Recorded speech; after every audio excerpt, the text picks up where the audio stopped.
यार देखिए surface tension का क्वेश्चन है एक, और आसान क्वेश्चन है बहुत।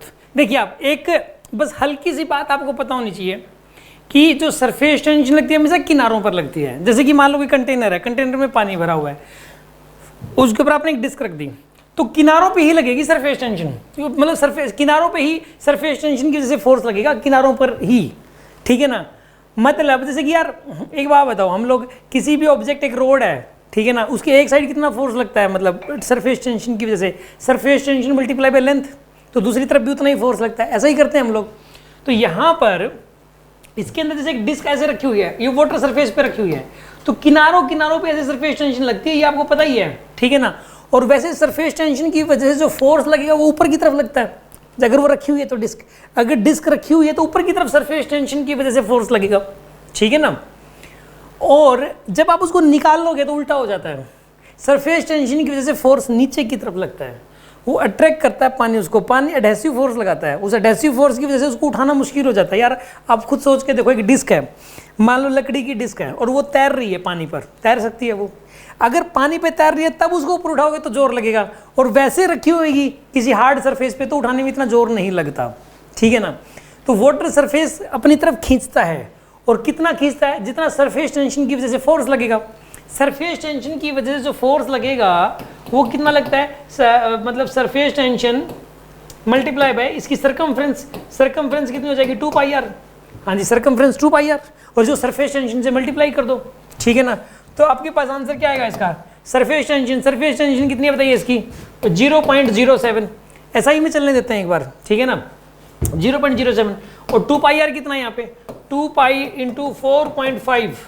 नीट और जेई की तैयारी के लिए मैंने तैयार किए फिजिक्स के स्पेशल ऑनलाइन कोर्सेज। इन कोर्सेज में है क्लास वीडियोस, स्पेशल डीपीपीज, उनके वीडियो सॉल्यूशन, स्पेशल टेस्ट और उनके वीडियो सॉल्यूशन। मैं ये दावे और वादे के साथ कह सकता हूं, अगर आपने इन कोर्सेज को कर लिया तो आपका फिजिक्स में बेस बन जाएगा, जबरदस्त कॉन्फिडेंस आ जाएगा और सिलेक्शन कंफर्म हो जाएगा। इन कोर्सेज में फिजिक्स की शुरुआत हुई है जीरो लेवल से हाई लेवल तक। यार मैंने पूरे यूट्यूब गूगल को छान लिया, कहीं नहीं है ऐसे फिजिक्स। इन कोर्सेज के बारे में डिटेल जानने के लिए डिस्क्रिप्शन बॉक्स में एक वीडियो लिंक दिया हुआ है, उस पर क्लिक करें अभी की अभी।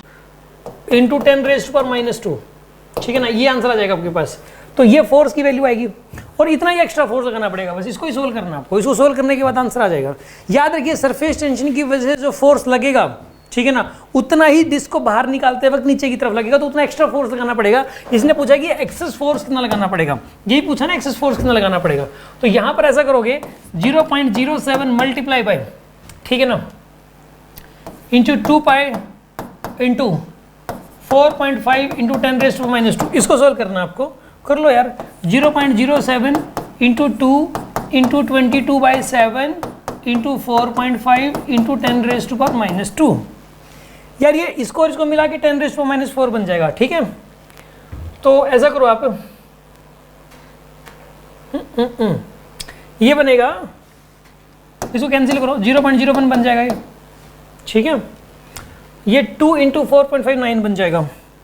तो इसको मिक्स कर दो, 10⁻⁴ बन गया ये, × 2 × 4.5 9 बन जाएगा, × 22 बन जाएगा, ठीक है।